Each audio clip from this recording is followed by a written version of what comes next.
September 19th, 1944. Münsterbusch, Germany.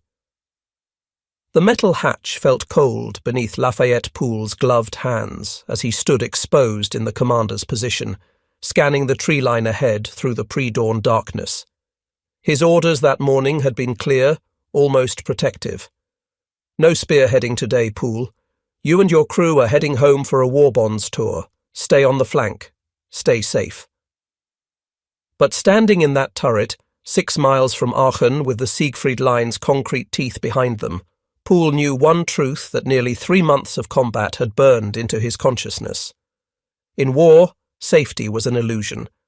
The Sherman tank beneath him, painted with the words "In the Mood" in white block letters, represented the 3rd time those words had adorned American steel under his command.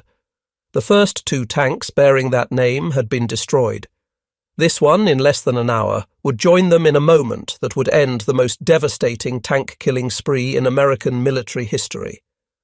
The morning air carried the smell of diesel exhaust and burnt gunpowder from the previous day's fighting.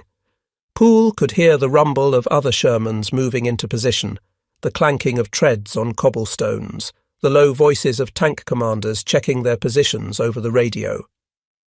Somewhere ahead, hidden in the buildings and rubble of Münsterbusch, German defenders waited with their 88mm guns and Panzerfaust rockets. Pool had faced these weapons dozens of times over the past months. He had learned to respect them, to fear them, but never to let that fear paralyze him. His entire philosophy of tank combat rested on one principle: strike first, strike hard. Close the distance before the enemy could bring their superior firepower to bear.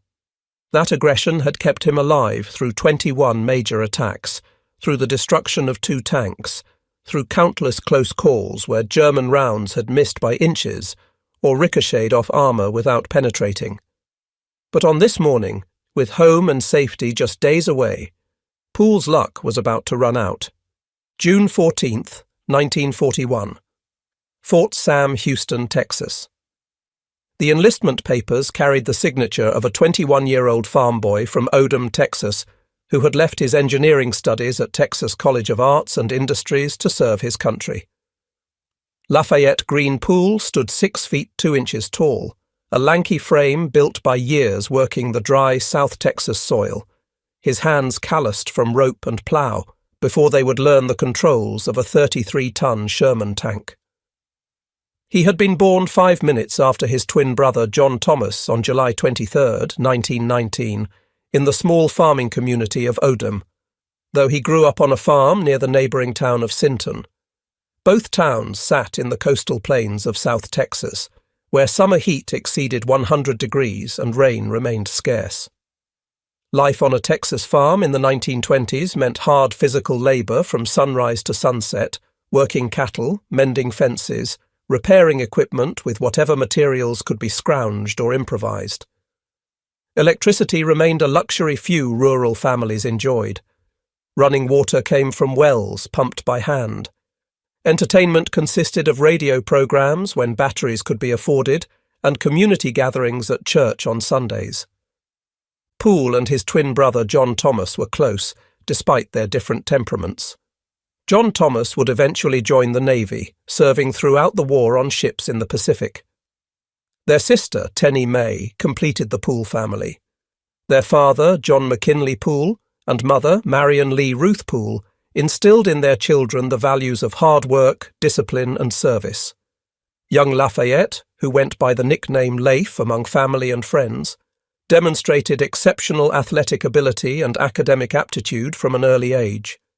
He attended Taft High School, graduating in 1937, where he excelled in football as a star player whose speed and competitive drive made him stand out on the field. But Pool's talents extended beyond athletics. He possessed a sharp mind and fierce determination to succeed academically. After graduating from Taft High School in 1937, Pool enrolled at Corpus Christi College Academy, an all-boys Catholic preparatory school, known for its rigorous academic standards. Pool thrived in this challenging environment, applying the same intensity he brought to football and farm work to his studies. He graduated as class valedictorian in 1938, an achievement that opened doors for his future education. Poole then enrolled at Texas College of Arts and Industries in Kingsville, now known as Texas A&M University Kingsville, majoring in engineering. His aptitude for mathematics and mechanical systems suggested a promising career in engineering, but Poole's education would be interrupted by world events beyond his control. During his time in school, Poole also pursued boxing, competing in the 165-pound weight class. Boxing suited his temperament perfectly. The sport demanded aggression, quick reflexes, strategic thinking, and the mental toughness to absorb punishment while continuing to fight.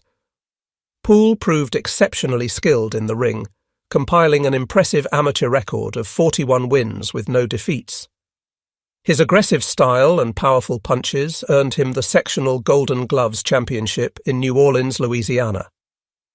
The National Golden Gloves organization invited him to compete in the national finals, an opportunity that could have launched a professional boxing career. Poole declined. He had other plans. Engineering studies called to him more than the uncertain life of a professional fighter. But the discipline, aggression, and competitive spirit that boxing developed would serve him well in a very different kind of fight. By 1941, the world was at war. Germany had conquered most of Europe. Britain stood alone against the Nazi war machine.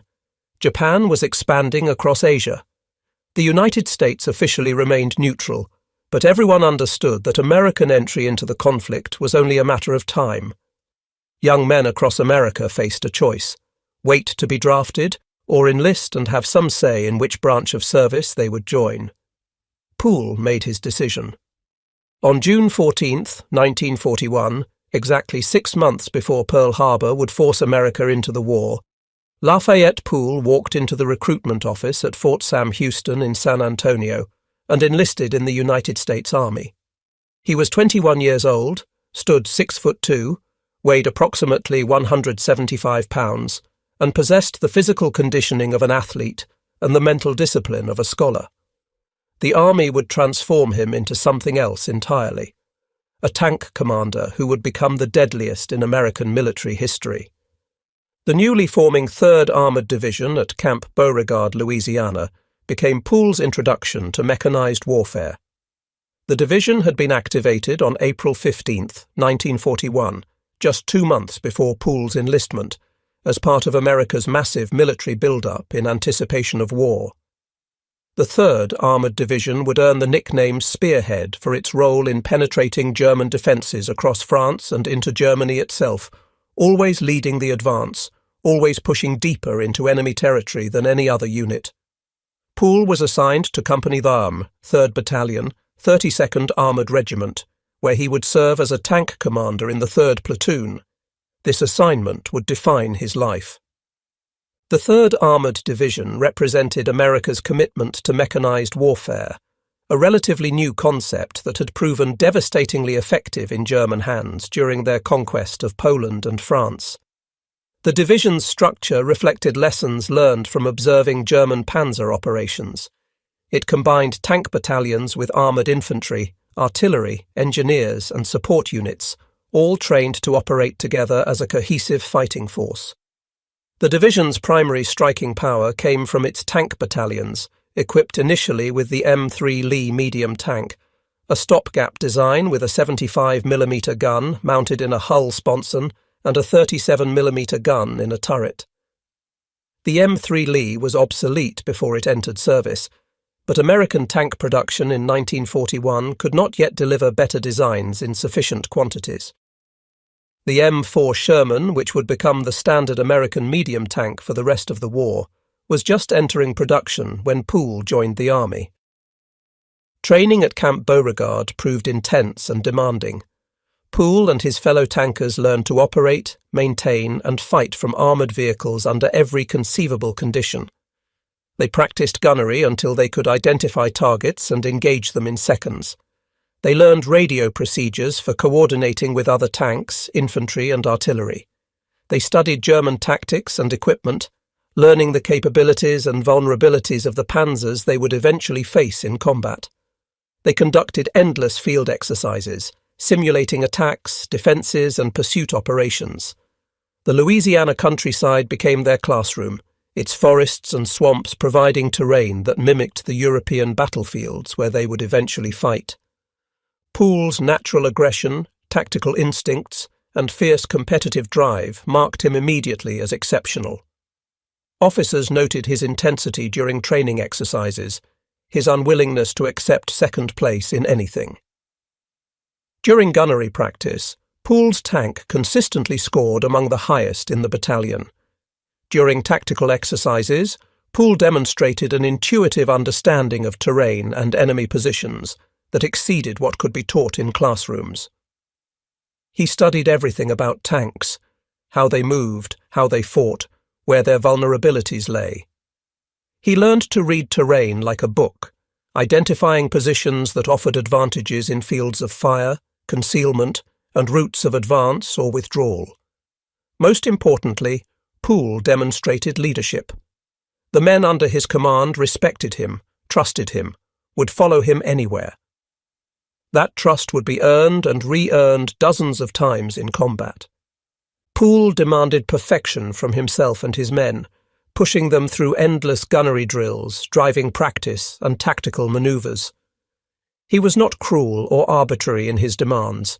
He simply understood that in combat, the difference between a well-trained crew and a mediocre one was the difference between life and death. Every second saved in target acquisition meant firing first. Every round that hit meant one less enemy tank shooting back. Every correct radio call meant better coordination and support. Poole drilled these lessons into his crew until their actions became instinctive. Load, aim, fire, reload became a rhythm as natural as breathing. Identify target, assess range, adjust fire became second nature. The crew would need every bit of that training when they finally entered combat. When the opportunity came to receive a commission as an officer, Poole refused. Commissioned officers commanded from battalion or company level, coordinating multiple tanks and supporting units from command posts. Poole wanted to fight from a tank, to lead from the front where he could see the enemy and make split-second tactical decisions. He preferred to remain close to his crew, close to the fight. That decision would prove defining. Staff sergeants did not normally command platoons in combat, but Poole's exceptional skills and aggressive leadership would see him leading multiple tanks in attack after attack, trusted by his superiors to accomplish missions that would normally fall to lieutenants or captains. Training continued through 1942 and into 1943, expanding beyond Camp Beauregard to other locations. The 3rd Armored Division deployed to the Desert Training Center in the Mojave Desert of California and Arizona, where the vast open spaces and harsh conditions provided excellent preparation for potential combat in North Africa. The desert maneuvers tested men and machines under extreme heat, choking dust and terrain that offered no concealment. Tank commanders learned to navigate by dead reckoning across featureless wastes. Crews learned to maintain their vehicles under conditions that caused metal to expand, seals to fail, and systems to overheat. The lessons learned in the desert would prove valuable, though the 3rd Armored Division would fight in Europe rather than Africa. After desert training, the division moved to Indiantown Gap, Pennsylvania, for final preparation before deployment overseas. The rolling hills and forests of Pennsylvania more closely resembled European terrain than either Louisiana swamps or California deserts. Here, the division practiced the combined arms tactics that would prove decisive in France and Germany. Tanks advanced with infantry support, protected by artillery fire, with engineers ready to breach obstacles and clear minefields. Radio discipline improved, maintenance procedures were refined, weak points in organization and tactics were identified and corrected. By late 1943, the 3rd Armored Division was as ready for combat as training could make it. During these years of training, Poole experienced important events in his personal life. He married Evelyn Wright while on leave in December 1942, a brief moment of normalcy and happiness before he would depart for the war that would define his generation. Evelyn would wait for him throughout the war, writing letters that sustained Poole through the darkest moments of combat, raising a family that would eventually include 8 children, 4 sons and 4 daughters. The marriage would last until Poole's death nearly 50 years later, a testament to the strength of the bond they formed during those brief moments together before Poole departed for England. In September 1943, Poole and the 32nd Armoured Regiment boarded troopships in New York Harbour, crossing the Atlantic to stage in England. The crossing took approximately 2 weeks, with thousands of soldiers packed into converted passenger liners and cargo ships, sleeping in cramped quarters, enduring rough seas and the constant fear of German U-boats. The convoy zigzagged across the Atlantic to avoid submarine wolf packs, protected by destroyer escorts that patrolled the periphery, dropping depth charges whenever sonar contacts suggested possible submarines. Poole and his fellow tankers arrived safely in Liverpool in late September 1943. The 3rd Armoured Division would spend 9 months in England, from September 1943 to June 1944, continuing training and preparing for the cross-channel invasion that everyone knew was coming. The division staged near Liverpool and Bristol in Somerset, conducting exercises across the English countryside, learning to work with British units, and receiving the final equipment and replacements that would bring the division to full strength. The waiting proved difficult. Everyone knew that invasion and combat were imminent, but no one knew exactly when or where. Rumours circulated constantly. Security was tight. Training continued. During this time, Poole experienced his first and only defeat in combat sports. Joe Louis, the heavyweight boxing champion known as the Brown Bomber, toured England in July 1944, putting on exhibition matches for the troops. Louis was arguably the greatest heavyweight of all time, a cultural icon whose victories in the ring had become symbols of American strength and resolve. His second victory over German boxer Max Schmeling in 1938 had taken on enormous political significance as a repudiation of Nazi racial theories. Now Louis used his fame to boost troop morale, sparring with servicemen in friendly exhibition bouts.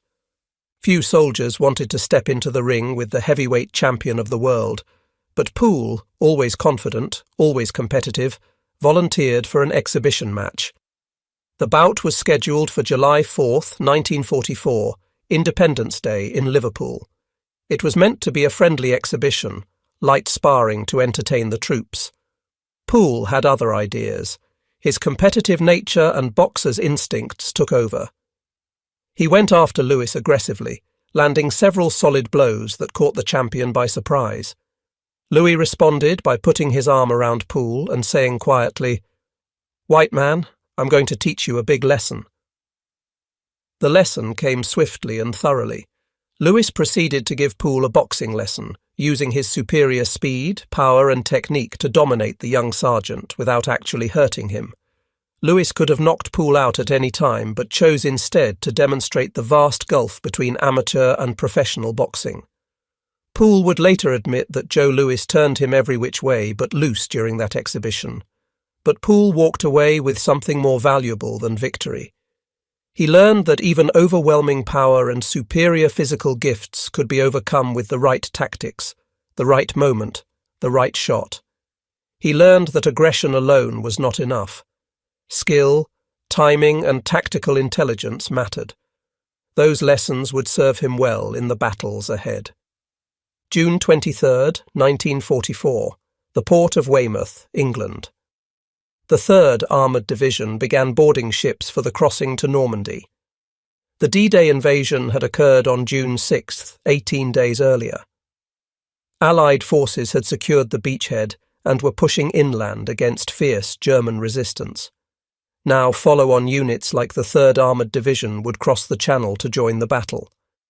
The division's tanks and vehicles had been carefully waterproofed for the amphibious landing, with protective covers and seals over every opening to keep seawater from flooding engines and compartments during the wade from landing craft to shore. The preparation was thorough, but the men remained nervous. Everyone had heard stories about the chaos of D-Day, the casualties on Omaha Beach, the desperate fighting in the hedgerows. Now it was their turn. June 24th, 1944. Omaha Beach, Normandy, France. The 3rd Armoured Division came ashore 18 days after D-Day in a steady rain that turned the beach into a muddy chaos of men, vehicles and equipment being processed through crowded assembly areas. The beach still bore the scars of the invasion. Wrecked landing craft lay half submerged in the surf. Destroyed German fortifications dotted the cliffs. Vast supply dumps of ammunition, fuel, rations and equipment covered every available space. Military police directed traffic, trying to maintain order as thousands of vehicles moved inland toward assembly areas. The smell of salt water mixed with diesel exhaust, wet earth, and the lingering odour of explosives. Poole's first Sherman, an M4A1 with a 75mm main gun, came ashore without incident. The waterproofing held, the engine started, and the tank ground up the beach under its own power. Over the next several days, the division assembled in designated areas, removed waterproofing, test-fired weapons, performed maintenance, and prepared for combat. Poole's crew had trained together for months, developing the kind of synchronized precision that meant the difference between life and death in combat. Now they would discover whether that training was sufficient for the reality of battle. Poole had personally selected each member of his crew, choosing men whose skills and temperament complemented each other and matched his own aggressive approach to combat. Corporal Wilbert Richards, called Baby because of his baby-faced appearance despite being 24 years old, served as driver. Richards stood only 5 feet 4 inches tall, compact and wiry, but he possessed exceptional skill at manoeuvring the Sherman. Poole bragged that Baby could parallel park the 33-ton Sherman in downtown New York rush-hour traffic, an exaggeration that contained essential truth. Richards could thread the big tank through narrow village streets, reverse at speed while under fire, and position the Sherman for optimal firing angles with a precision that exceeded most drivers. Richards drove with his hatch open whenever possible, having once been trapped inside a tank when a hatch jammed during training. That experience left him with a lifelong fear of being trapped inside a burning tank, a fear that every tanker shared, but Richards felt more acutely. The open hatch gave him better visibility and a faster escape route if the tank was hit, though it also left him more vulnerable to shell fragments and small arms fire. Private First Class Bertrand Close, just 17 years old and called Schoolboy for his youth and wire-rimmed glasses, served as assistant driver and bow gunner, operating the 30-caliber Browning M 1919 machine gun mounted in the front hull. Close hailed from Portland, Oregon, and looked like a teenager because he was one, with smooth features and a slight build that made him seem younger than his years. But appearances deceived. Close was vicious with that bow machine gun, cutting down enemy infantry with precision fire. His position in the right front of the tank gave him a good field of fire forward and to the right, covering the approaches that enemy infantry would use to get close enough to attack the tank with Panzerfausts or magnetic mines. Close was also responsible for assisting with loading ammunition during intense combat, passing rounds from storage racks to the loader when speed was critical. Corporal Willis Oller, 29 years old and nicknamed Groundhog, manned the main gun. Oller came from Illinois, older than the rest of the crew, and possessed of a calm, methodical temperament that contrasted with Poole's intensity. Oller seemed to see all of France through his gun sights, his face perpetually marked by the sooty imprint of his tanker goggles. He kept his eye pressed to the sight constantly, ready to fire at any moment. The gunner's position was perhaps the most demanding in the tank. The gunner had to identify targets quickly, judge range accurately, select the correct ammunition type, aim precisely while the tank was moving, and fire at exactly the right moment. All of this had to happen in seconds, often while under enemy fire, with explosions rocking the tank and smoke obscuring vision. Oller excelled at this demanding job.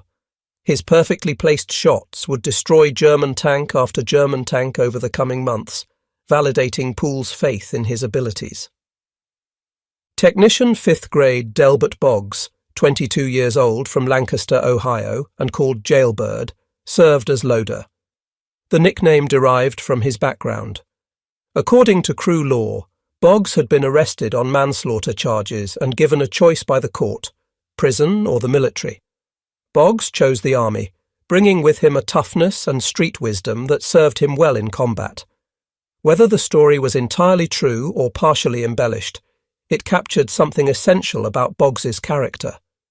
He was tough, resilient, and absolutely reliable under fire. The loader's job was physically demanding.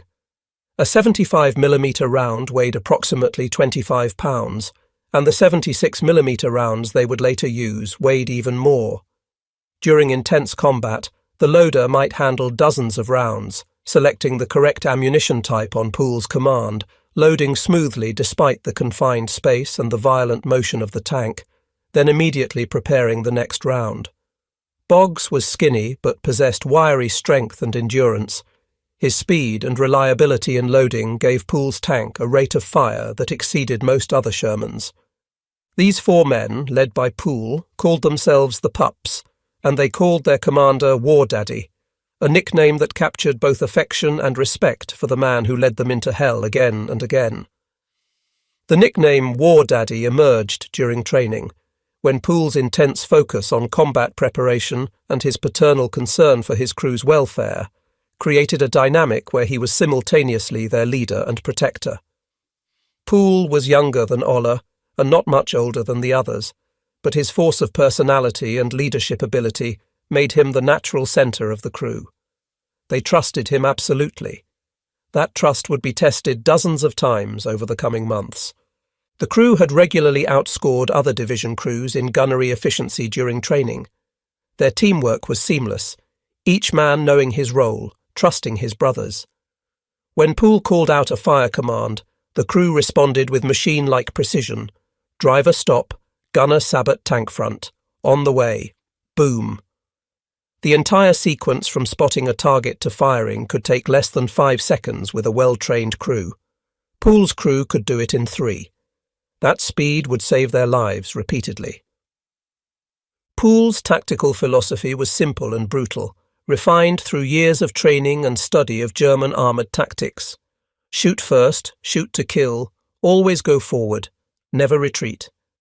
He believed in closing with the enemy, in getting to ranges where the Sherman's advantages in manoeuvrability, rate of fire, and crew training could overcome the German advantages in armour and firepower.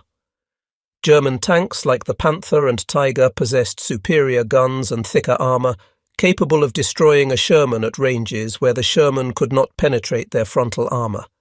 The solution was to never fight at long range.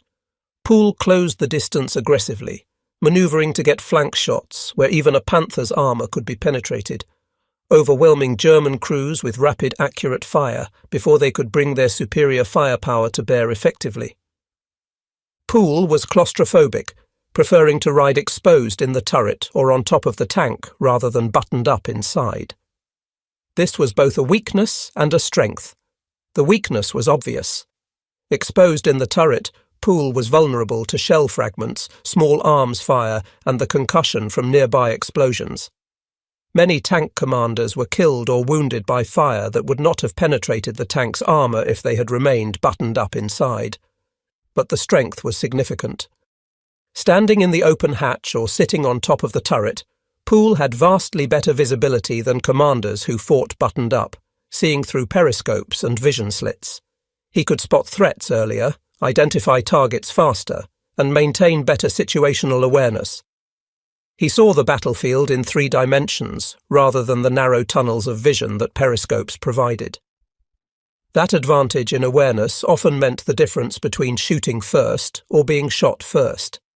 In tank combat, shooting first usually meant survival. Poole's battalion commander, Lieutenant Colonel Walter Richardson, was also a Texan, and the 2 men developed a relationship based on mutual respect and shared aggression. Richardson recognized Poole's exceptional abilities and gave him increasing responsibilities despite his rank as a staff sergeant. Richardson said Poole rode his tank like a bucking bronco, always exposed, always vulnerable, always leading from the front. That aggressive leadership style inspired Poole's crew and made him the natural choice to lead spearhead attacks.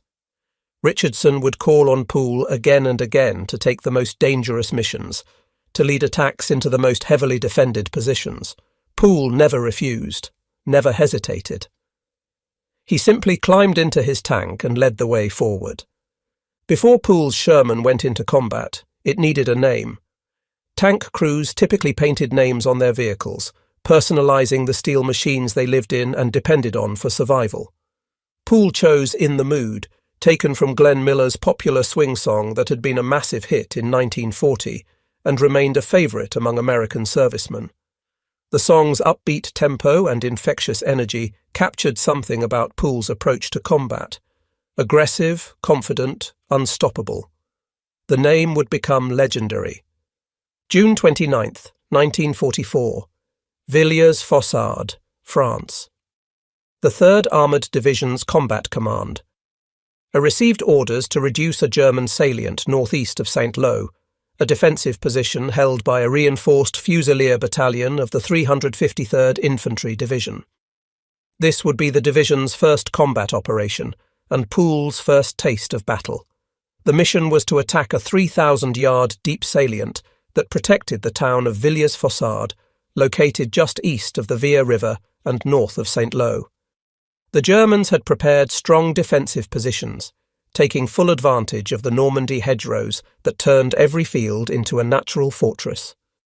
The hedgerows of Normandy proved one of the most significant terrain challenges American forces faced in France. Built up over centuries, the hedgerows consisted of thick earthen walls 3 to 4 feet high, crowned with dense vegetation of bushes and small trees. They lined every field and road, creating a maze of natural fortifications that channeled movement and provided perfect concealment for defensive positions. German infantry and anti-tank guns could hide behind hedgerows, invisible until attackers came within point-blank range. Tanks attempting to climb over hedgerows exposed their vulnerable belly armour to enemy fire. The first American attacks in Normandy had been costly disasters as units learned these lessons in blood. American engineers developed a solution. They cut large steel beams from the German beach obstacles that had been intended to stop the D-Day invasion, and welded these beams onto the fronts of Sherman tanks, creating battering rams called Rhino tanks. These modified Shermans could smash through hedgerows at speed without climbing over them, allowing tanks to maintain their armour protection while breaking through into adjacent fields. The innovation transformed the tactical situation, giving American armour the mobility needed to operate effectively in the hedgerow country. At 0900 hours on June 29th, Combat Command A launched its attack with Task Forces X and Y, advancing abreast toward Villiers-Fossard. Poole's platoon moved with Task Force Y on the right flank. Artillery preparation preceded the advance, with American guns pounding German positions for 30 minutes before the tanks moved forward. The bombardment filled the air with the shriek of shells and the thunder of explosions. Then came the order to advance. Poole's Sherman moved forward with other tanks of Task Force Y, grinding through the Norman countryside toward the German positions. Visibility was limited to the next hedgerow, sometimes only 50 yards away. Radio chatter filled Poole's headset as other tank commanders reported contacts, called for artillery support, coordinated their movements. The distinctive crack of German 75mm anti-tank guns echoed across the battlefield, answered by the deeper boom of American tank guns. Black smoke from burning vehicles drifted across the fields. Poole spotted German vehicles ahead through gaps in the hedgerows. Half-track, 10 o'clock, 300 yards. He gave the fire command, and Oller sent a 75mm high-explosive round downrange. The round hit the German vehicle squarely, and it exploded in flames. Poole's crew destroyed 3 German vehicles and killed over 70 enemy soldiers during that first day of combat. The violence and chaos of armoured combat proved exactly what Poole had trained for, yet training could never fully prepare anyone for the reality. The noise was overwhelming. The fear was real. The adrenaline made time seem to both speed up and slow down simultaneously. But Poole's training took over. He moved aggressively, pushing forward, refusing to yield ground. His crew responded with discipline and precision, each man performing his role exactly as drilled during countless training exercises. Then came the moment every tank crew feared. In the mood entered the village of Les Forges, part of the Villiers-Fossard combat area, advancing down a narrow street between stone buildings. The village was supposedly clear of enemy forces, but intelligence was incomplete and situations changed rapidly in combat. As the Sherman rolled down the street, a German soldier with a Panzerfaust stepped from a doorway, aimed the shoulder-fired anti-tank weapon and fired from less than 50 yards away. The Panzerfaust was a simple but effective weapon. A shaped charge warhead on the end of a disposable launcher, it could penetrate over 200 millimeters of armor, more than enough to destroy a Sherman. The rocket motor ignited with a whoosh, and the warhead streaked across the short distance, slamming into In the Mood's side armor with a metallic crash that rang through the crew compartment. The shaped charge detonated against the armor, creating a jet of superheated metal that punched through into the crew compartment. The tank shuddered violently. Smoke filled the interior. Alarms sounded. Poole gave the immediate order, "Bail out." All 5 crew members scrambled from the disabled tank, moving with the practiced speed that training had instilled. Poole was first out through the commander's hatch, followed by Oller. Richards and Close exited through the driver and assistant driver hatches in the front hull. Boggs squeezed through the loader's hatch. They all escaped before ammunition could cook off or fire spread through the vehicle.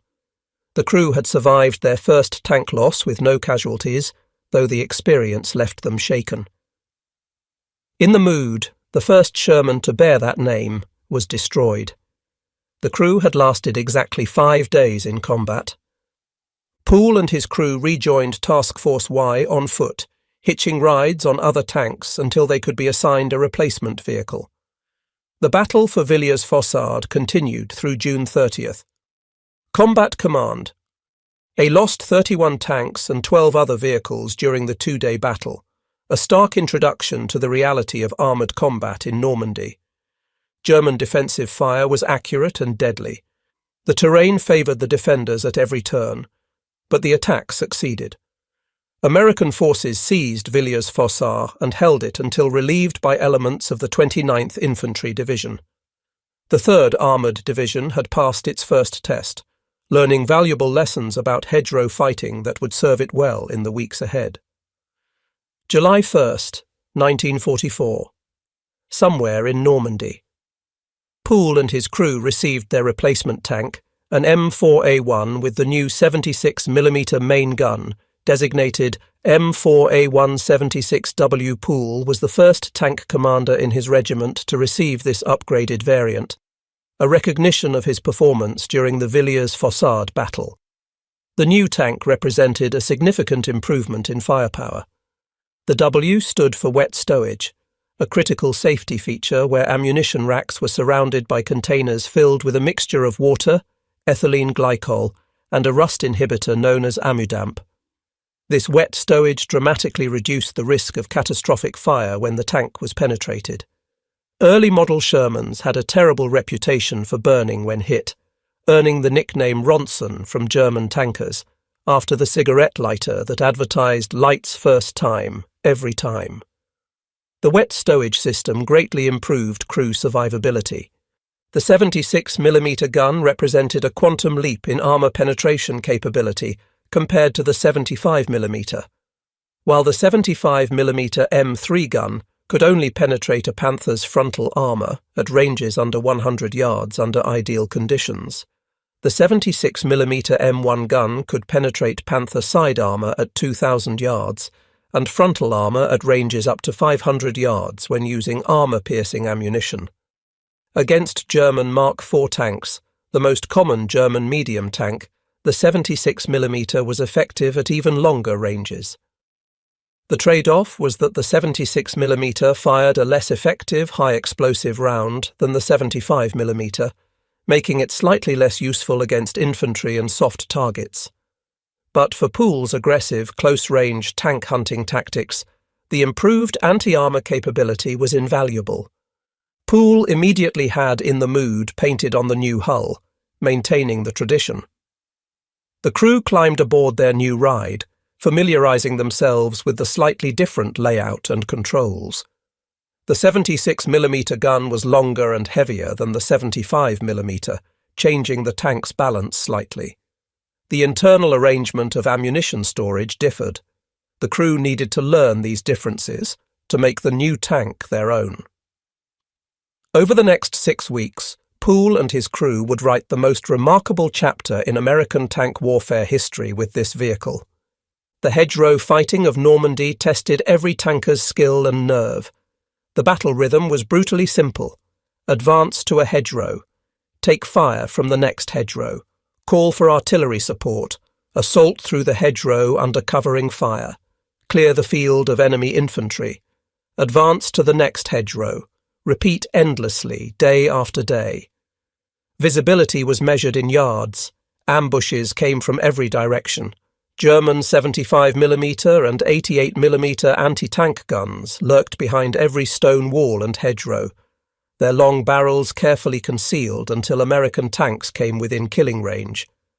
German infantry with Panzerfausts infiltrated close to American positions at night, waiting for the chance to fire their shaped charge warheads into tank sides or rear armour.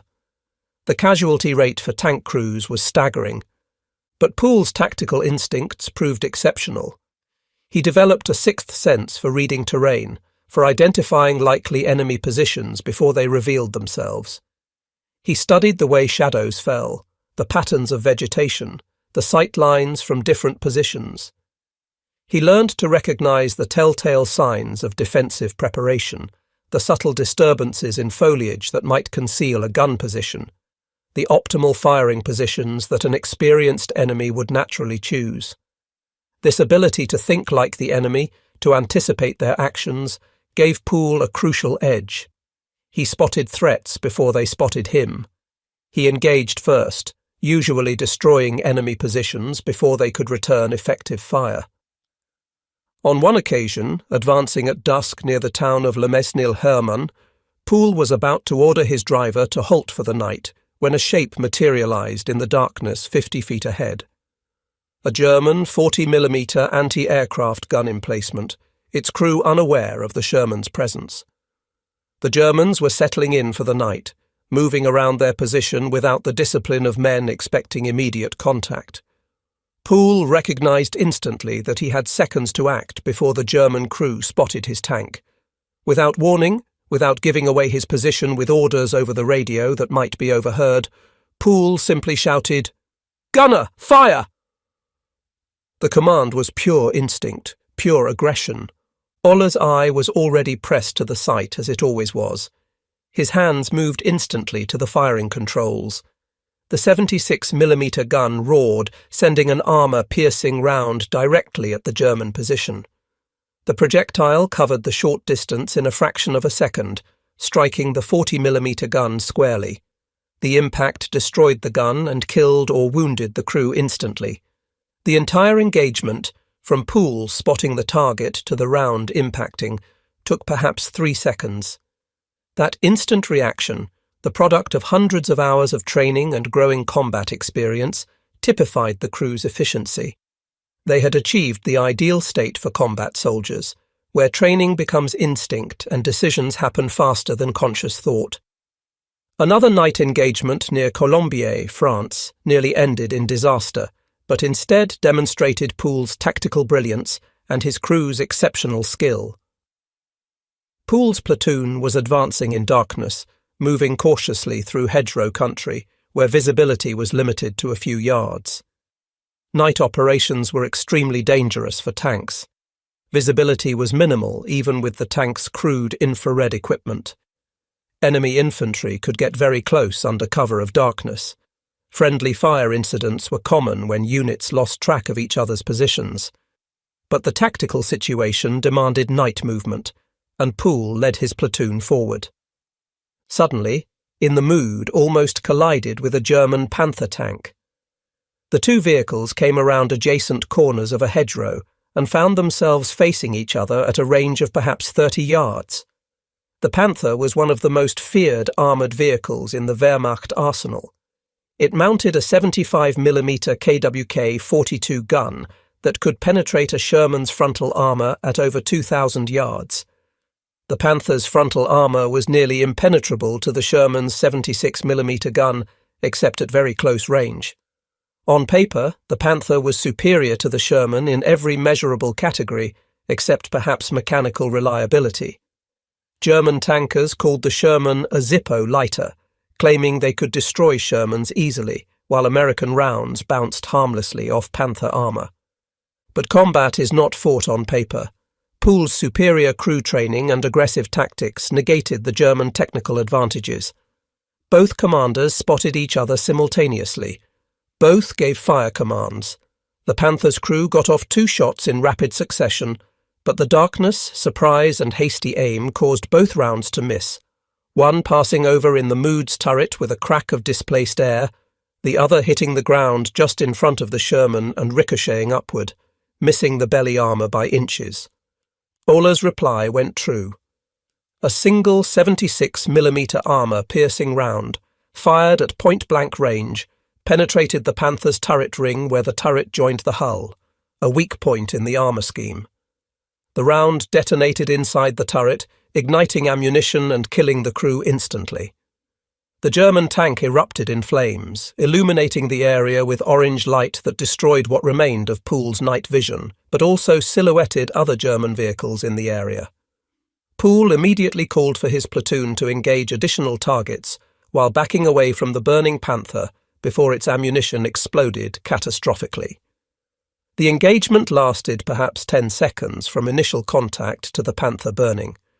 Pool had won a duel with a technically superior tank through superior crew work, better training, faster reactions, and more accurate shooting.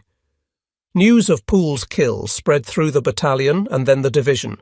American tankers feared the Panther and Tiger. Stories circulated about German supertanks that could destroy Shermans at ranges where American guns were ineffective. Crew morale suffered when facing these monsters. But Pool had proven that German tanks could be killed. Aggressive tactics, good crew drill, and accurate shooting could overcome technical inferiority.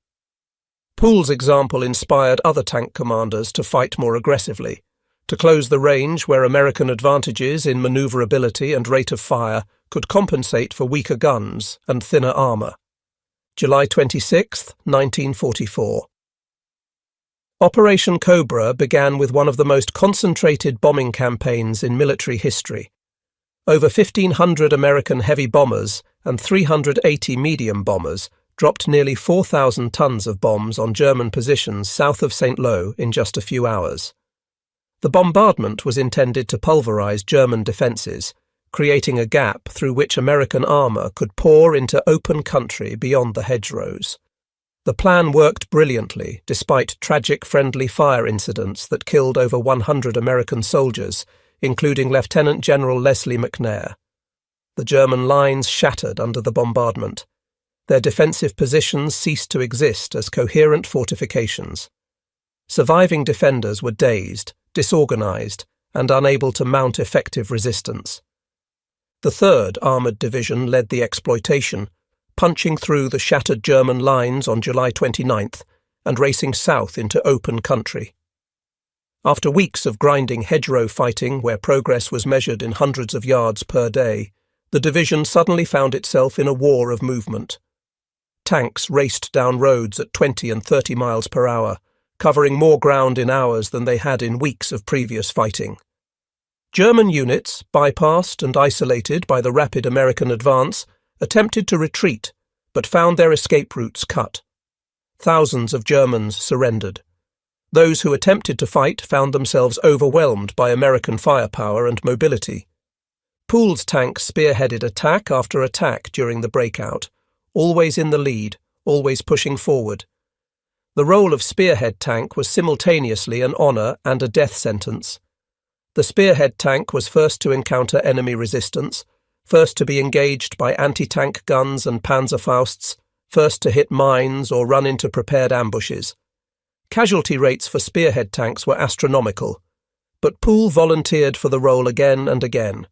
His crew never questioned his decisions. They trusted War Daddy to get them through, and somehow, despite the odds, In the Mood kept rolling forward, kept destroying enemy vehicles, kept surviving when other tanks were hit and burned. At Dyson, Belgium, near Liège, Poole distinguished himself while acting as platoon leader during the pursuit across France into Belgium. The 3rd Armoured Division had advanced so rapidly that Poole, a staff sergeant, was leading a platoon of 5 tanks because no officers were available. His column was advancing down a road when they took fire from the left flank. German half-racks and armoured cars, attempting to escape the encirclement, had stumbled into the American column. Poole ordered his column to continue its advance while he turned in the Mood to deal with the threat.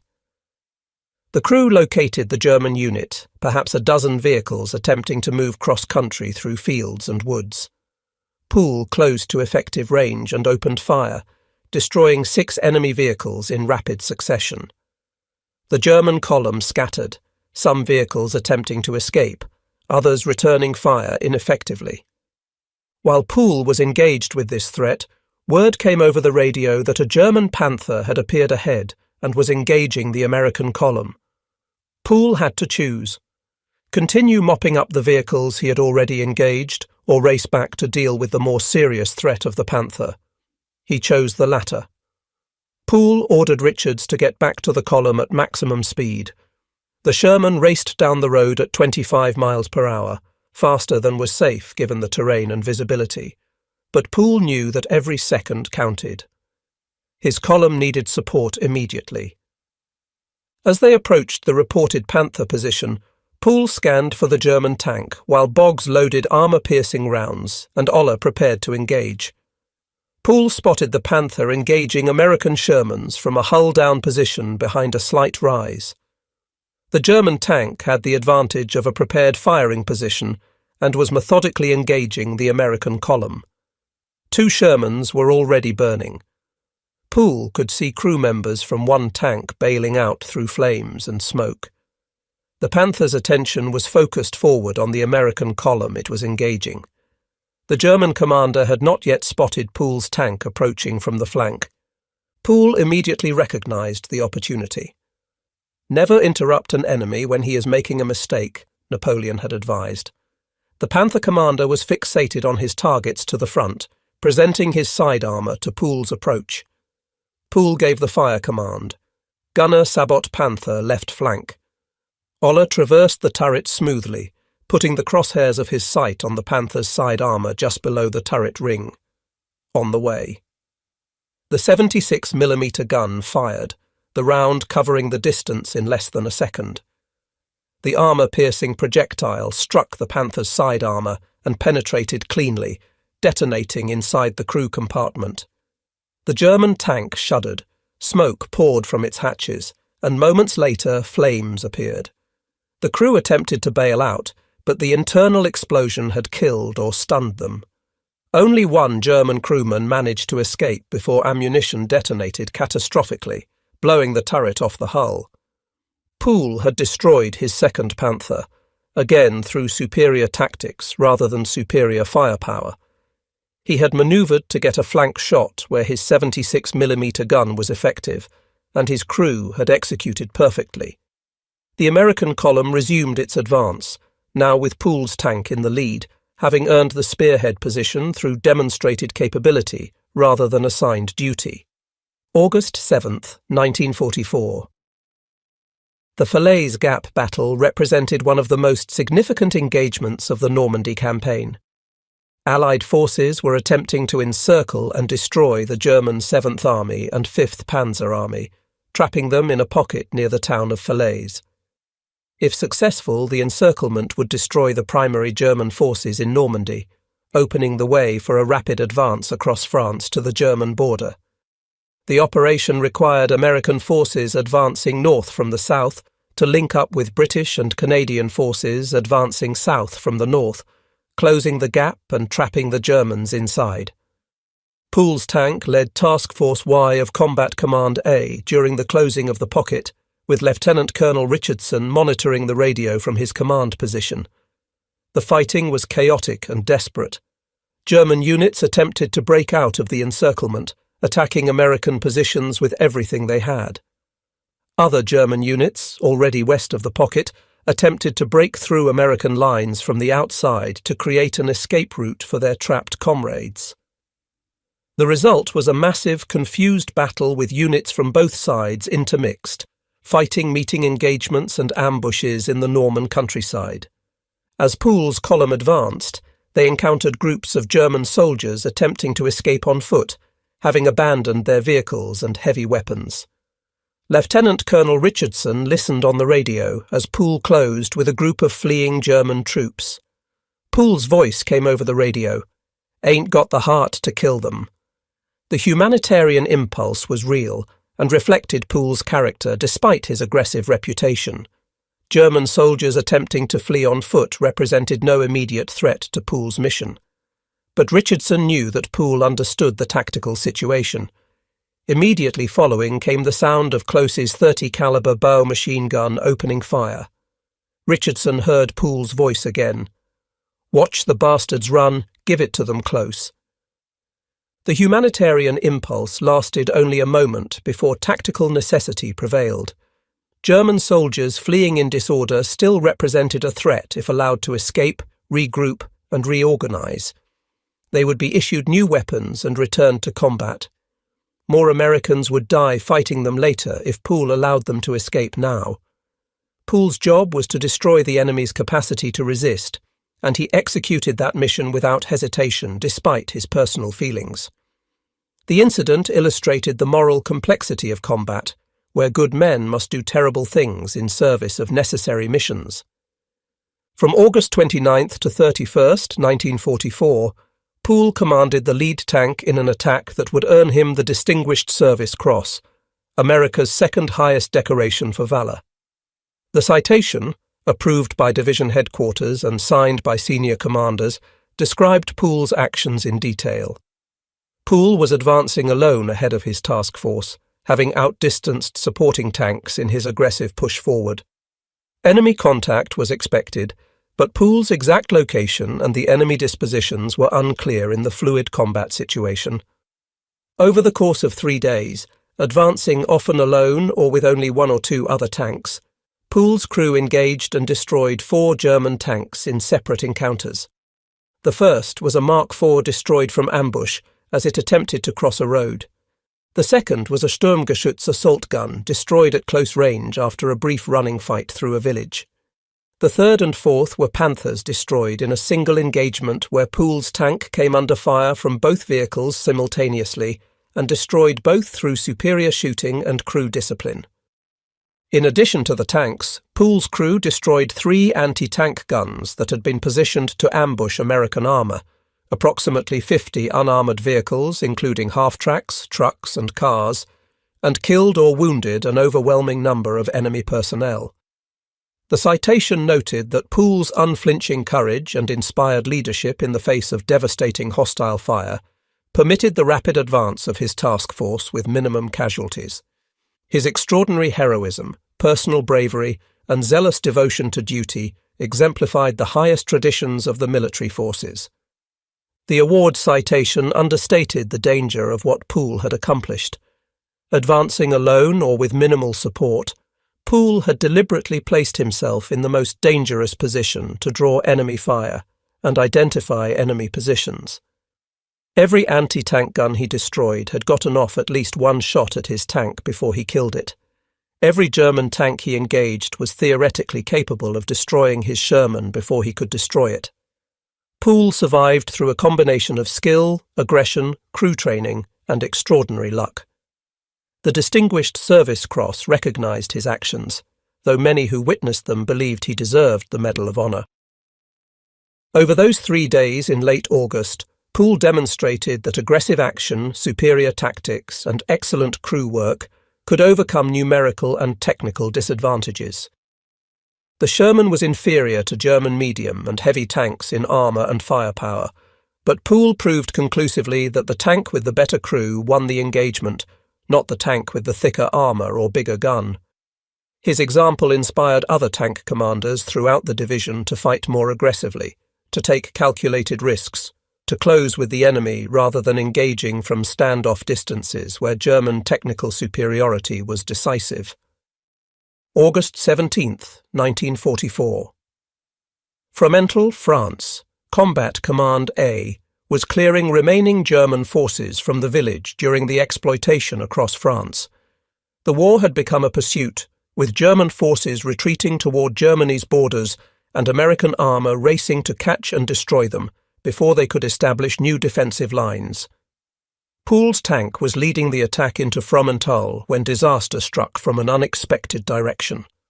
American P-38 Lightning fighter bombers appeared overhead, hunting for German armour. The P-38 was a distinctive aircraft with twin engines and a central crew nacelle, easily recognizable and usually a welcome sight for American ground forces. The P-38s provided close air support, attacked German convoys, and helped American units by spotting enemy positions and calling in artillery. But on this day, the P-38 pilots made a fatal mistake. From the air at several thousand feet, all tanks looked similar. The distinctive profiles that allowed ground observers to identify friend from foe were much harder to distinguish from above.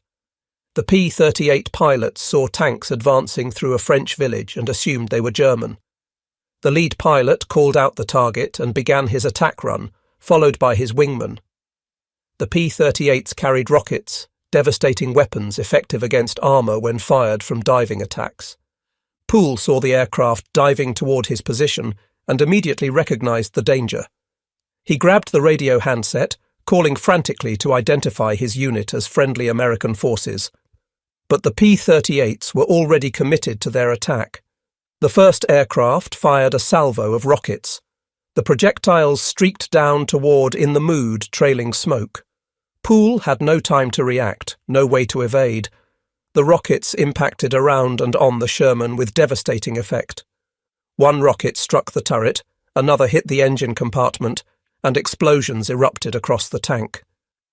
Poole gave the immediate order to abandon the vehicle. The crew bailed out with practiced efficiency, scrambling from hatches as fire and smoke engulfed the Sherman. All 5 men escaped, though several suffered minor injuries from the explosions and the desperate exit from the burning tank. They ran clear of the vehicle seconds before ammunition began cooking off, sending flames and secondary explosions shooting skyward. In the Mood, the second Sherman to bear that name, was destroyed. Not by German forces, but by friendly fire from their own air support. The incident devastated Poole and his crew.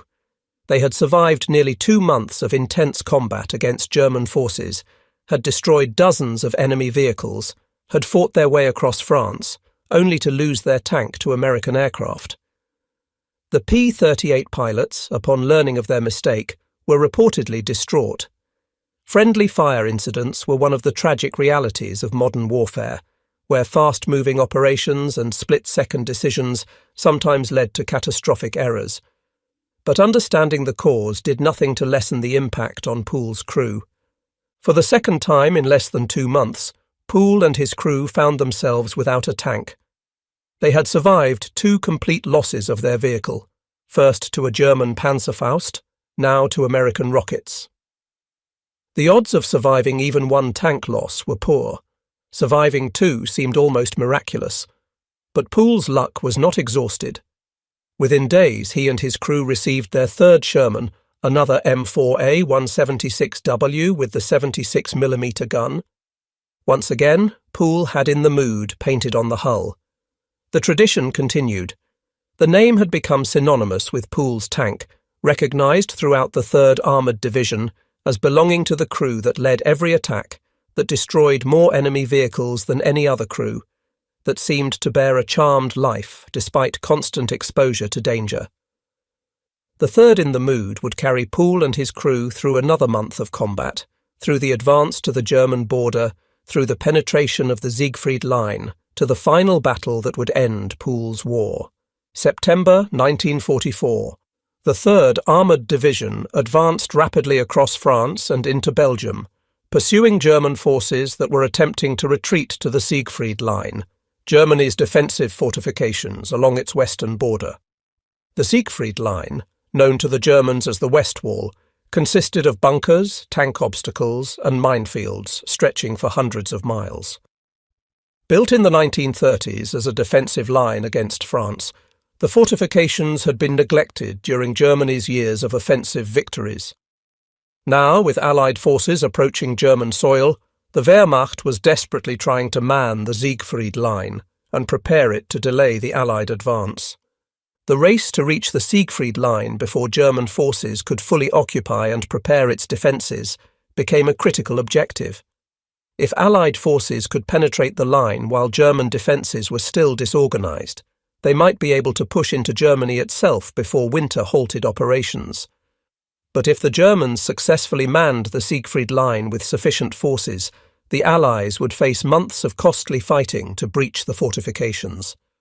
Poole's tank continued to lead attacks during this pursuit phase. His crew's tally of destroyed enemy vehicles climbed steadily. By early September, Poole had personally accounted for the destruction of over 250 enemy vehicles, including at least 12 confirmed tank kills. The exact number of German soldiers killed by Poole's crew exceeded 1,000, though the chaos of combat made precise counts impossible. Poole's crew had also captured approximately 250 German prisoners, often entire units that surrendered when faced with the aggressive American tank that seemed to appear everywhere at once. Poole's reputation had grown to legendary status within the 3rd Armoured Division.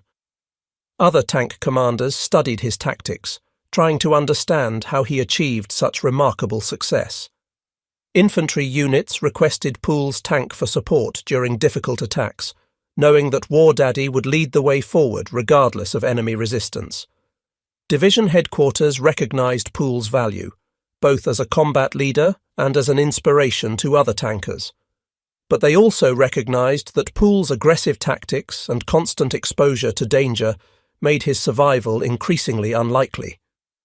The law of averages suggested that even the best tanker's luck would eventually run out. In mid-September, Division headquarters made a decision. Poole and his crew would be sent home to the United States for a war bonds tour.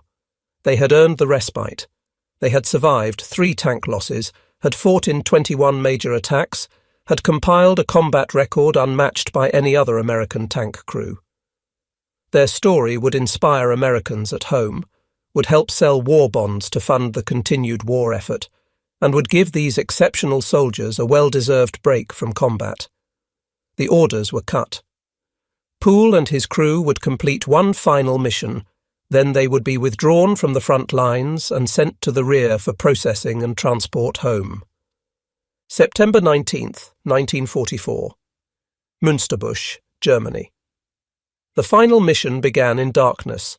The 3rd Armoured Division's Combat Command A was tasked with advancing toward Aachen, Germany's first major city to face Allied attack. The approach to Aachen required clearing the small towns and villages that protected the city's western approaches. Münsterbusch was one such village, located approximately 6 miles from Aachen proper, a small collection of buildings and farms that German forces had turned into a defensive strongpoint. Poole's orders for this final day were specific and protective. Do not spearhead, stay on the flank.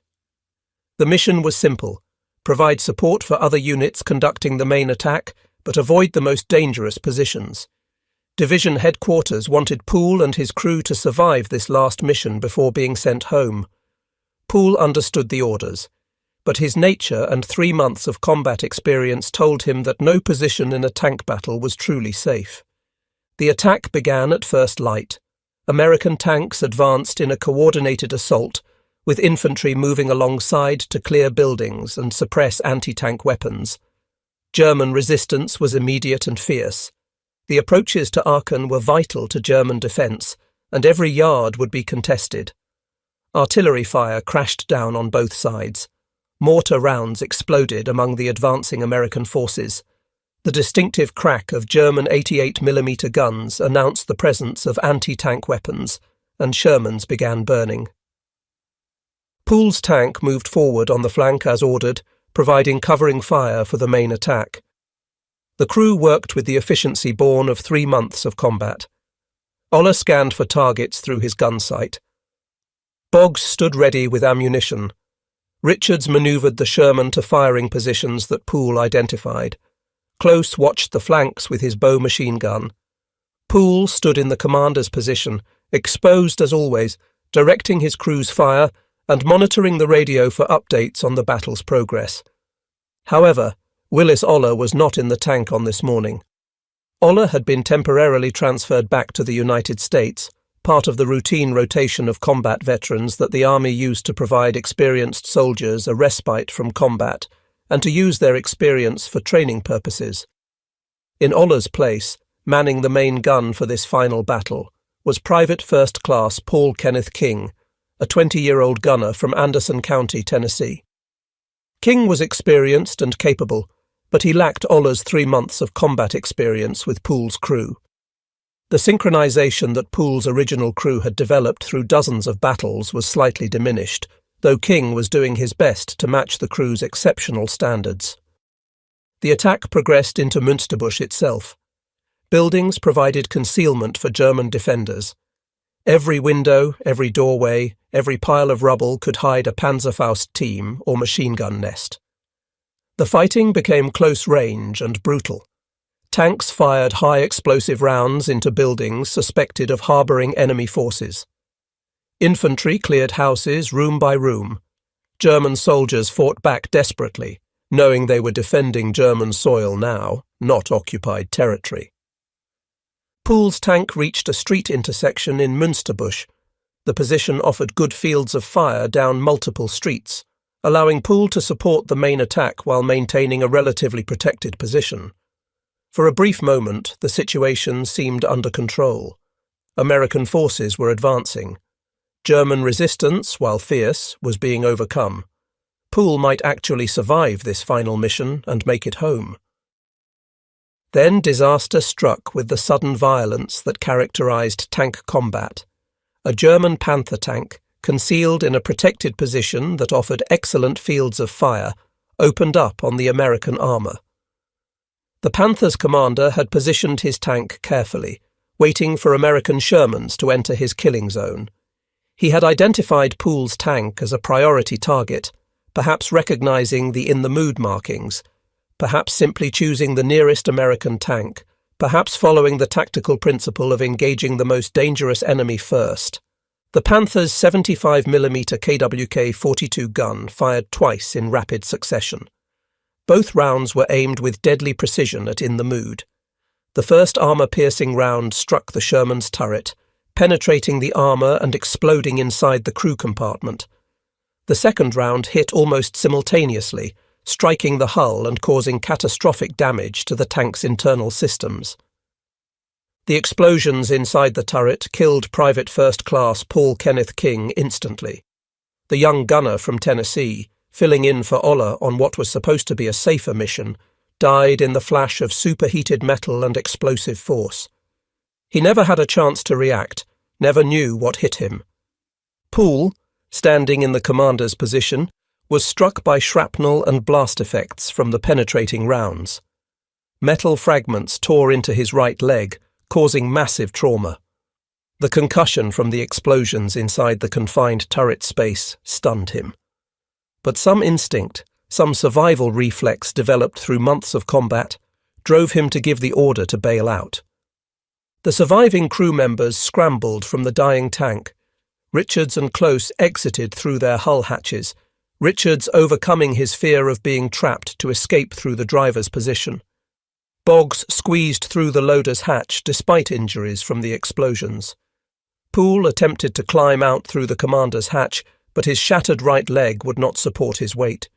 He struggled, fighting against shock and pain and the knowledge that the tank might explode at any moment. Then the Sherman, already catastrophically damaged, tipped forward into a large shell crater. The forward motion threw Poole partially out of the turret, but also trapped him against the hatch rim. His crew, already clear of the tank, turned back despite the danger to help their commander. They pulled Poole free from the hatch and dragged him away from In the Mood as ammunition began cooking off inside the hull. They had perhaps seconds to spare. Poole was conscious but in shock from his injuries. His right leg was mangled beyond repair, shattered by shrapnel and blast effects. Blood loss was severe. The crew called for medics while providing what first aid they could with the limited supplies available in combat. Medics arrived within minutes, stabilizing Poole and preparing him for evacuation to the rear.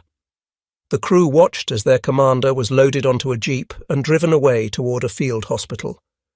They had survived 3 tank losses together, had fought through 83 days of continuous combat, had destroyed 258 enemy vehicles, and killed over 1,000 German soldiers. But Paul Kenneth King was dead, and War Daddy's war was over. Poole was evacuated through the medical system, moving from a field hospital to a base hospital, and eventually to a hospital in the United States. The damage to his right leg was too severe to repair. Surgeons amputated the leg 8 inches above the knee, removing the shattered bone and torn tissue in an operation that saved Poole's life, but ended his career as a tank commander. The recovery was long and painful. Poole endured multiple surgeries, fought through infections, learned to walk again with a prosthetic leg. But he was alive. The final statistics of Poole's combat service were unprecedented in American military history. In 83 days of combat from June 29th to September 19th, 1944, Poole and his crew destroyed 258 enemy armoured vehicles, including 12 confirmed tank kills. They killed or wounded over 1,000 German soldiers. They captured approximately 250 prisoners. They led 21 major attacks, always spearheading, always in the most dangerous position. Poole survived 3 complete losses of his tank, first to a Panzerfaust, then to friendly fire, finally to a German Panther. His crew survived with him through the first 2 losses, but Paul Kenneth King paid the ultimate price in the final battle. Poole was awarded the Distinguished Service Cross for his actions from August 29th to 31st, 1944. He received the Legion of Merit for his exceptional service throughout the campaign. The Silver Star was awarded for specific acts of valour. The Purple Heart recognised his wounds. The Belgian Fourragère honoured his contributions to the liberation of Belgium. Years later, in recognition of his entire military career, France would award Poole the Legion of Honour with the grade of Chevalier. Poole was twice nominated for the Medal of Honour, America's highest military decoration. The first nomination's paperwork was reportedly lost in the chaotic final months of the war in Europe. The second nomination was reviewed by the Army Recommendation Board but ultimately rejected. The official rationale stated that tanks were crew-served weapons, and therefore individual heroism in tank combat did not merit the Medal of Honour. This reasoning reflected an infantry-centric mentality in the Army's awards system that failed to recognise the reality of armoured combat, where the tank commander's decisions, leadership and tactical skill were decisive factors in success or failure. Many who served with Poole believed the rejection was a grave injustice. Poole's actions, repeated over 83 days of combat, demonstrated heroism and leadership that exceeded the standards for the Medal of Honour. But the decision stood.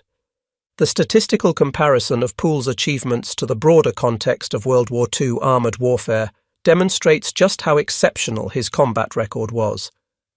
The United States produced approximately 49,000 Sherman tanks during World War II, a massive production effort that provided American and Allied forces with numerical superiority over German armour. Germany produced approximately 6,000 Panther tanks and 1,350 Tiger I tanks. On paper, German tanks were superior in armour protection and firepower. The Panther's 75mm gun could destroy a Sherman at ranges exceeding 2,000 yards, while the Sherman's 76mm gun required ranges under 1,000 yards to reliably penetrate Panther frontal armour. The Tiger's 88mm gun was even more formidable. But Poole proved that superior tactics, crew training and aggressive leadership could overcome technical disadvantages. His 12 confirmed tank kills included multiple Panthers, the most feared German tank in the American infantry. He destroyed these technically superior vehicles through superior crew work, better positioning, and faster shooting. Poole's example inspired an entire generation of American tankers to fight aggressively, to close the range where American advantages in reliability, rate of fire, and crew training could compensate for weaker guns and thinner armour. After recovering from his wounds and learning to walk with a prosthetic leg, Poole faced a choice about his future. He could accept a medical discharge and return to civilian life in Texas. Many soldiers would have made that choice, having given more than enough in service to their country. But Poole loved the army. The military had become his life, his career, his identity. He had risen from a farm boy with no prospects beyond agriculture to become the most successful tank commander in American history. He wanted to continue serving. Poole re-enlisted in July 1948, choosing to remain in the army despite his disability. The army recognized his value and his sacrifices, assigning him to positions where his experience and leadership could benefit the next generation of tankers. Poole served in various training and advisory roles, passing on the lessons he had learned in combat to soldiers who would fight in future conflicts. His expertise in armoured tactics, his understanding of tank gunnery and manoeuvre, and his leadership abilities made him an invaluable instructor. Poole retired from the army on September 19, 1960, exactly 16 years to the day after his final battle at Münsterbusch. The coincidence of dates was not planned, but seemed appropriate. He retired with the rank of Chief Warrant Officer II, a testament to his technical expertise and leadership abilities. His career had spanned 19 years of service, from his enlistment in June 1941 to his retirement in September 1960, including 3 months of combat that defined his life and inspired generations of American soldiers. In retirement, Poole settled in Killeen, Texas, near Fort Hood, one of the Army's premier armour training bases. He remained connected to the military community, attending reunions of the 3rd Armoured Division, corresponding with veterans he had served with, and occasionally speaking to military audiences about his combat experiences. He was a devoted family man, raising 8 children with his wife Evelyn, 4 sons and 4 daughters. The marriage that had begun during a brief leave in December 1942 endured through war, wounds, and the challenges of military life, lasting until Poole's death. But tragedy struck Poole's family in a way that echoed his own combat service. His son, Captain Jerry Lynn Poole Sr., followed his father into military service and became an Army Special Forces officer. Jerry Poole served in Vietnam during the war's most intense period, leading reconnaissance teams deep into enemy territory as part of MACVSOG, Military Assistance Command Vietnam Studies and Observations Group.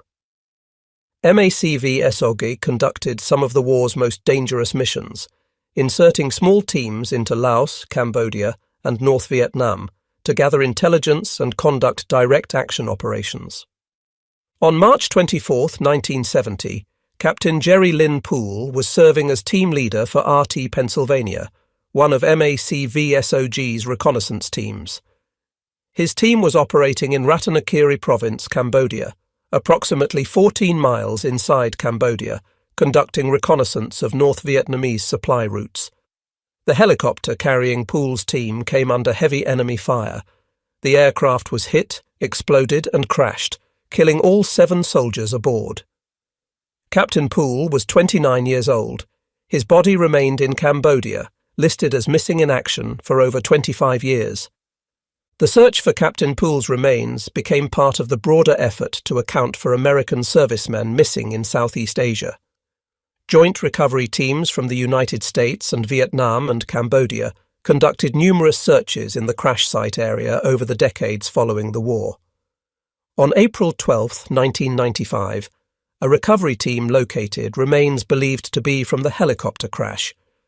The remains were transported to the U.S. Army Central Identification Laboratory in Hawaii, where forensic specialists worked to identify them through dental records, DNA analysis, and other methods.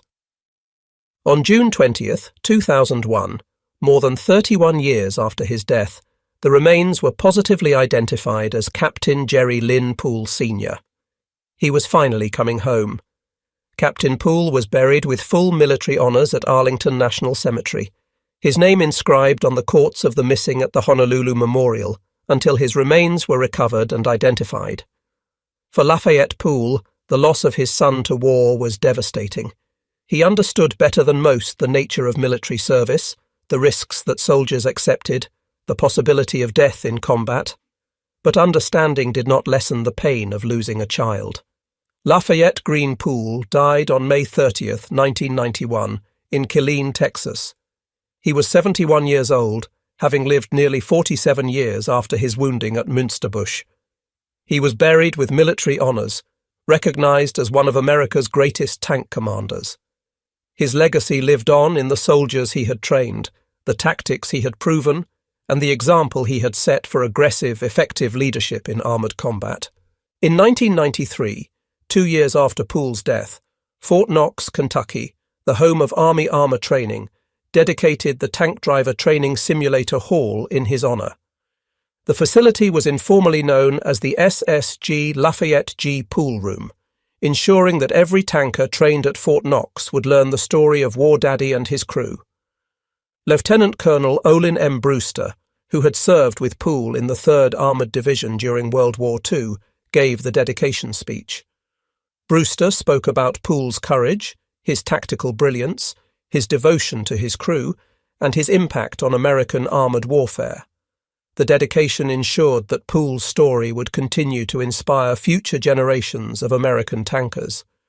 Poole's story reached an even wider audience in 2014 with the release of the film Fury, starring Brad Pitt. The film's main character, a Sherman tank commander named War Daddy, was explicitly patterned after Lafayette Poole. The Texas State Historical Association confirmed that the character was based on Poole's combat experiences and leadership style. The film depicted the brutal reality of tank combat in World War II, the numerical and technical disadvantages American tankers faced against German armour, and the aggressive tactics that men like Poole used to overcome those disadvantages. While the film was a Hollywood production with necessary dramatic license, it introduced Poole's story to millions of people who might never have encountered it otherwise. The film's depiction of a Sherman tank crew fighting against overwhelming odds, using superior tactics and crew work to defeat technically superior German tanks, captured the essence of Poole's combat philosophy. The character War Daddy's aggressive leadership, his unwillingness to retreat, his determination to close with the enemy and destroy them before they could bring their superior firepower to bear. These traits came directly from Poole's documented combat style and the eyewitness accounts of soldiers who served with him in the 3rd Armoured Division. Poole's legacy extends beyond films and memorial halls.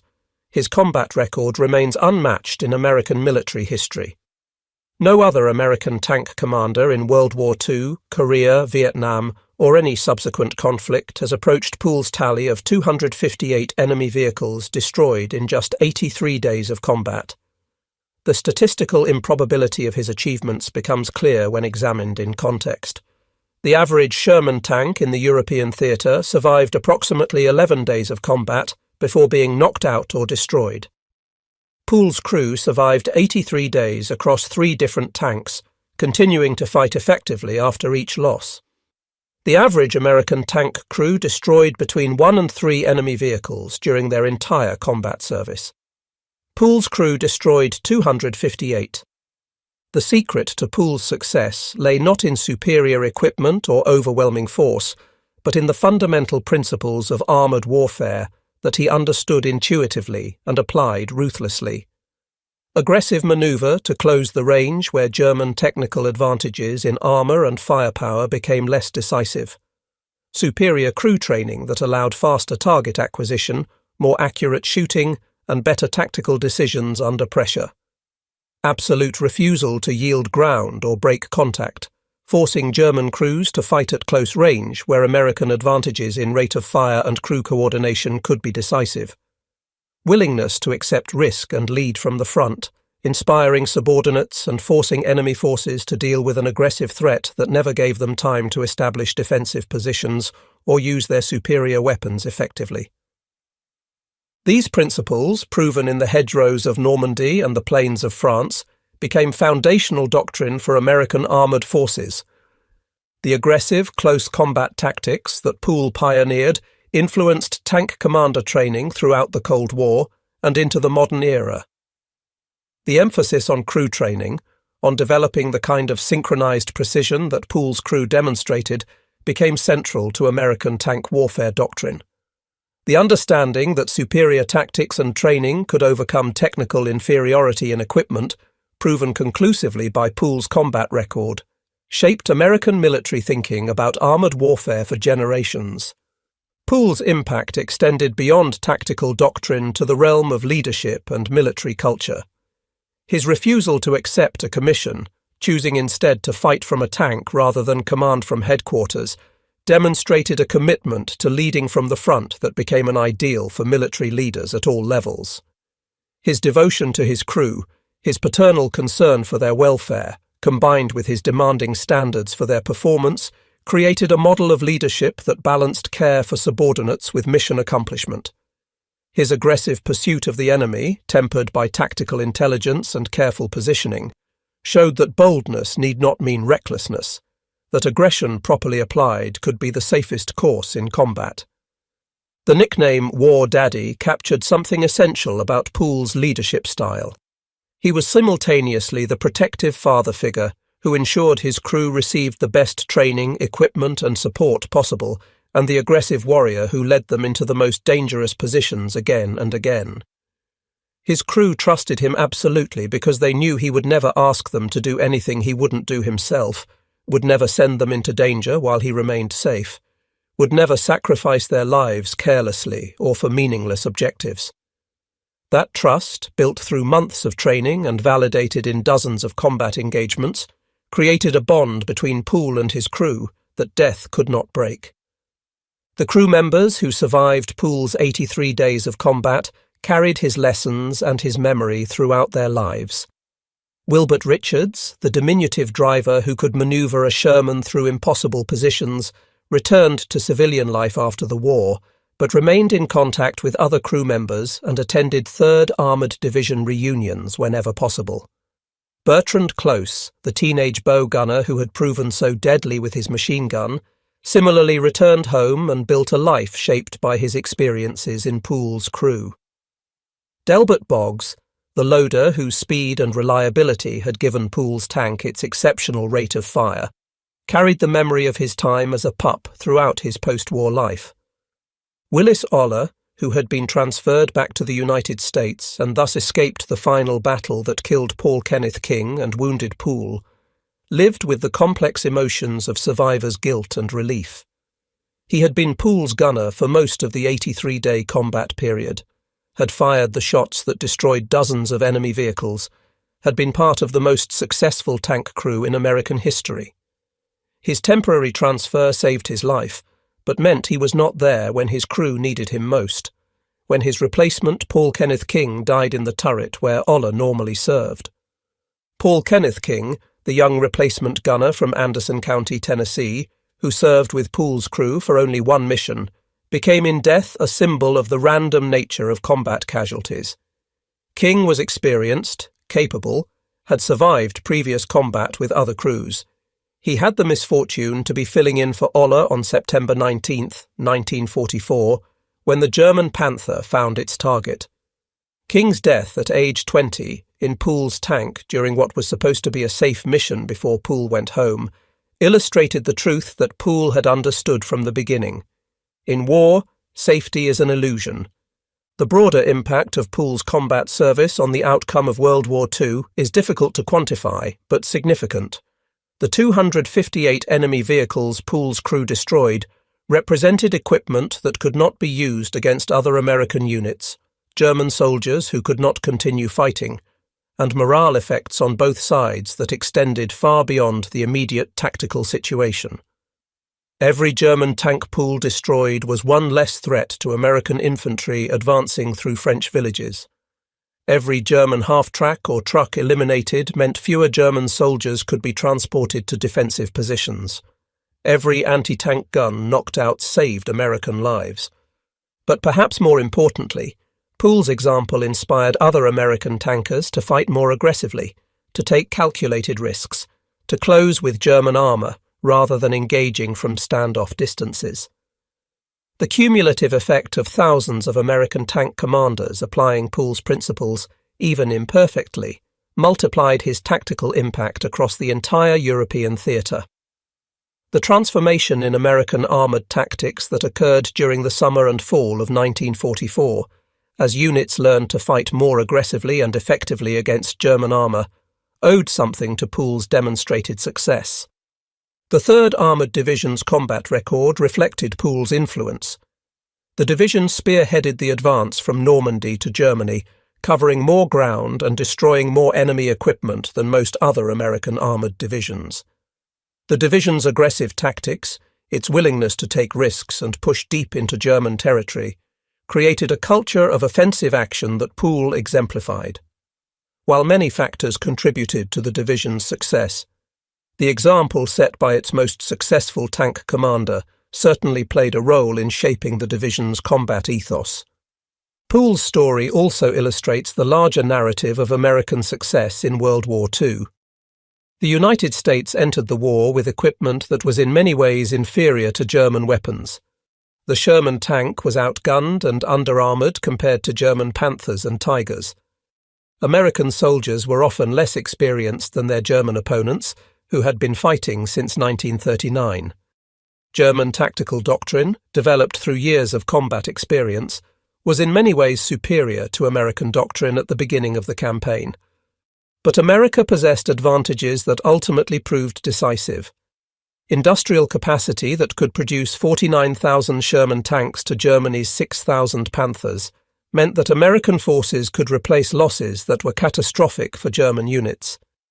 Training systems that emphasized crew coordination and combined arms operations meant that American units, while perhaps less individually skilled than elite German formations, fought more effectively as teams. A culture that valued initiative and aggressive action at all levels meant that men like Poole could rise to prominence based on demonstrated ability rather than aristocratic background or party connections. Poole embodied these American advantages. He was a farm boy from Texas with no military heritage or social connections, who rose to become the most effective tank commander in American history through skill, aggression, and leadership. His crew, drawn from across America, represented the diversity that Nazi ideology claimed was a weakness, but that proved to be a strength.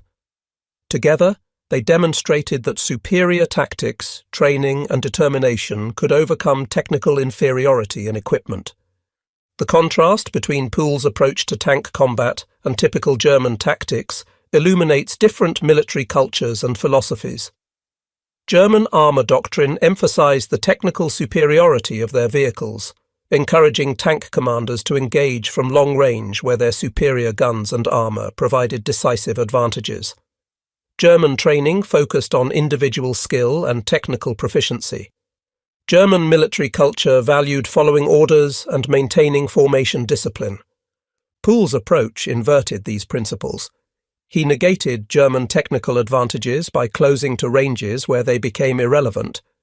He emphasized crew coordination over individual skill, understanding that 5 men working in perfect synchronization could outfight 5 individually skilled men working independently.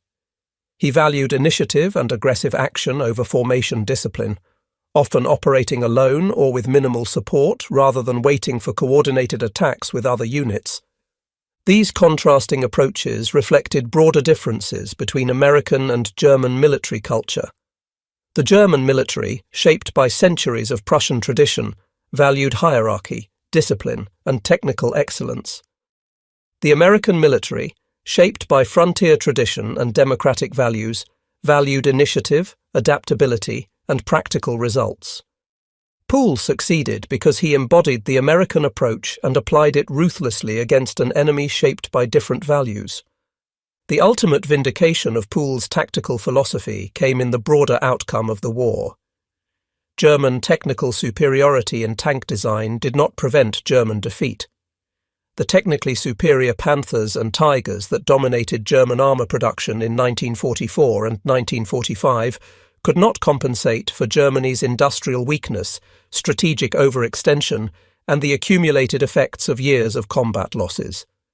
American Shermans, derided by some historians as inferior death traps, played a crucial role in defeating Germany by applying superior numbers, better crew training, and more aggressive tactics.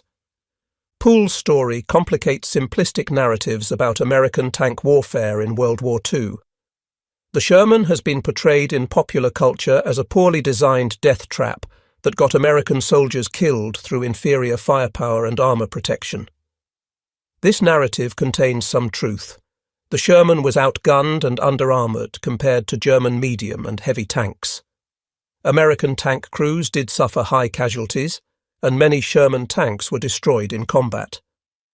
But Poole's record demonstrates that the Sherman, in the hands of a well-trained aggressive crew, was a highly effective combat vehicle. Poole destroyed 258 enemy vehicles, including 12 tanks, while fighting from 3 different Shermans over 83 days. He survived 3 complete tank losses and continued fighting effectively after each one. His crew's success rate far exceeded anything achieved by crews in technically superior German tanks. The lesson is clear. In armoured warfare, as in most aspects of combat, the quality of the crew matters more than the specifications of the machine. This lesson has implications beyond World War II tank combat. In every era of warfare, military establishments struggle with the balance between technical excellence in equipment and effective training of personnel. The temptation always exists to seek technological solutions to tactical problems, to believe that superior equipment can compensate for inferior training or poor tactics. Poole's record stands as a permanent refutation of that belief. The best equipment in the world, in the hands of a poorly trained or timidly led crew, will lose to inferior equipment used aggressively by well-trained soldiers. Modern armies still study Poole's combat record and extract lessons applicable to contemporary warfare. The principles Poole demonstrated remain relevant in an era of computerized fire control systems, composite armor, and guided munitions. Aggressive maneuver to close with the enemy and fight at ranges that negate their advantages. Superior crew training that emphasizes coordination and rapid decision-making. Leadership that inspires confidence and maintains morale under the most difficult conditions. These principles transcend specific technologies and tactical situations. The Tank Driver Training Simulator Hall at Fort Knox, dedicated to Poole's memory, ensures that these lessons continue to reach new generations of American tankers. Every soldier who trains at Fort Knox learns about Lafayette Poole, about his tactics, his leadership, and his combat record. The SSG Lafayette G Poole Room serves as both memorial and classroom, a place where Poole's legacy lives on through the education of soldiers who will fight in conflicts he could never have imagined with weapons he could never have conceived. Poole's story also serves as a reminder of the human cost of war and the arbitrary nature of combat survival. Poole survived 83 days of combat, 3 tank losses, dozens of close calls where German rounds missed by inches or failed to penetrate when they should have. He destroyed hundreds of enemy vehicles and killed over 1,000 enemy soldiers. But in the end, he lost his leg to German fire and watched his replacement gunner die in what was supposed to be a safe mission before going home. The randomness of who lives and who dies in combat, the way survival often depends more on luck than skill, pervades Poole's story. Paul Kenneth King's death on September 19, 1944, while serving in Willis Oller's position as Poole's gunner, emphasizes this randomness. King was not Poole's regular crew member. He was filling in because Oller had been transferred back to the United States. King was experienced and capable, had survived previous combat. but he happened to be in Pool's tank on the day when a German Panther's aim was true. If Ola had been there, he might have died instead. Or perhaps Ola's greater experience with Pool's crew would have made some small difference in the battle that would have changed the outcome. These questions have no answers. King died, Ola lived, and both outcomes were ultimately the result of decisions made by army personnel officers who had no way of knowing the consequences of their routine administrative actions. Pool's own survival through 83 days of combat, followed by his wounding on what was supposed to be his safest day, carries similar ironies. He survived when he was most exposed, standing in the open turret, leading spearhead attacks, closing to point-blank range with German armour. He was wounded when he was supposed to stay on the flank, avoid danger, survive one more day before going home. The lesson, if there is one, is that in combat there are no safe positions, no ways to guarantee survival except not being there at all. Pool understood this truth from the beginning. Safety is an illusion. The only way to survive is to fight aggressively, to shoot first, to close with the enemy and destroy them before they can destroy you. This philosophy kept Pool alive for 83 days and made him the most successful American tank commander in history. It also cost him his leg and killed one of his crew members. Whether the price was worth paying depends on perspective. From a purely tactical standpoint, Pool's combat service was extraordinarily valuable to the American war effort. From a personal standpoint, Pool paid a heavy price for his success and lived with the consequences for nearly 50 years. Both truths coexist without contradiction. Pool's decision to re-enlist in 1948 and continue serving in the army despite his disability suggests he found meaning and purpose in his military service that transcended the physical and emotional costs. He had been transformed by his war experience from a Texas farm boy into a soldier, from a soldier into a tank commander, from a tank commander into a legend. The army became his identity, his career, his life's work. Returning to civilian life, to farming or engineering or some other ordinary occupation, must have seemed impossible for a man who had experienced what Pool experienced, accomplished what Pool accomplished, and survived what Pool survived. His 19 years of military service, from 1941 to 1960, spanned America's transformation from an isolationist nation with a small peacetime army to a global superpower with worldwide military commitments. Pool enlisted before Pearl Harbor, when the army was still training with wooden rifles and obsolete equipment. He retired during the Cold War, when the army was equipped with nuclear weapons and deployed across the globe. He witnessed and participated in the most significant expansion and transformation of American military power in history. His death in 1991, just months before the Soviet Union collapsed and the Cold War ended, closed a chapter of American military history that he had helped write. The veterans of World War II, men like Pool who had fought to defeat fascism and preserve democracy, were beginning to pass away in large numbers by the early 1990s. Their generation had literally saved the world from Nazi tyranny, had rebuilt Europe and Japan through the Marshall Plan and occupation policies, had established the international order that defined the second half of the 20th century. Pool's generation, tested in the crucible of total war, proved that democracy could fight and win against totalitarianism, that free societies could match the military effectiveness of dictatorships, that American values were worth fighting and dying for. Pool's legacy, embodied in his combat record, his leadership example, and the soldiers he trained during his post-war service, continues to influence American military culture. The aggressive tactics he pioneered remain central to American armored doctrine. The emphasis on crew training and coordination that he demonstrated continues to define American tank warfare. The model of leadership he provided, combining paternal care for subordinates with demanding standards and personal example, remains an ideal for military leaders at all levels. But perhaps Pool's most important legacy is simpler and more personal. He proved that an ordinary American, a farm boy from Texas with no special advantages or privileges, could through courage, skill and determination become extraordinary.